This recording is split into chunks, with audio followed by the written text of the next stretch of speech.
sinasadya! Dito na siya pinuntahan at sinundo ng mga pulis. Kayo po ba si Enting Perez? Nang tanungin kung bakit niya nagawa ang krimen, sagot daw ni Enteng. Bakit mo nagawa kay Ana yun? Demonyo ka ba? Ha?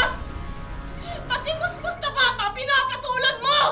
Hindi ko po sinasadya yun. Akala ko po talaga manika siya. Yun po ang alam ko. Akala ko po manika siya. Ha? Mo!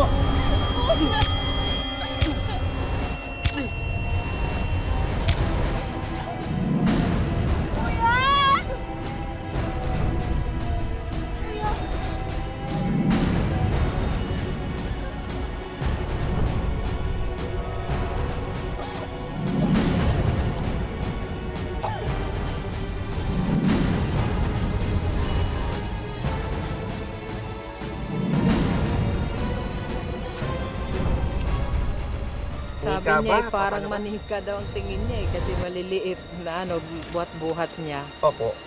Yun lang sabi niya. Sinampahan ng mga kasong murder at frustrated murder si Enteng. Kasalukuyang nakapiit ang suspect sa District Jail. Sinubukan ng Pinoy Crime Stories na hingan siya ng panig pero tumanggi siyang magbigay ng pahayag. Nahuli man ng suspect, hindi nito mag-iibsan ang sakit ng pangungulila ni Noel at Lucy sa kanilang anak. Sobrang napakasakit. Napakasakit ng makita mo yung anak mong nasa kabaong na hindi naman dapat. Walang kasing sakit po, mami. Miss na miss ko na siya. Sana lang kanyang mga pangarap dapat matutupad. At pipilitan ko naman na ang gusto niya ay maibigay ko sa kanya.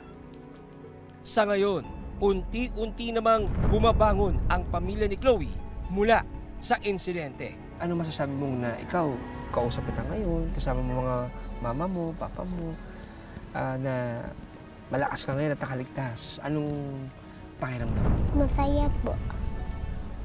Dahil? Ano po, nakulong na po Yung tao. Opo. Anong gusto mong mangyari sa kanya?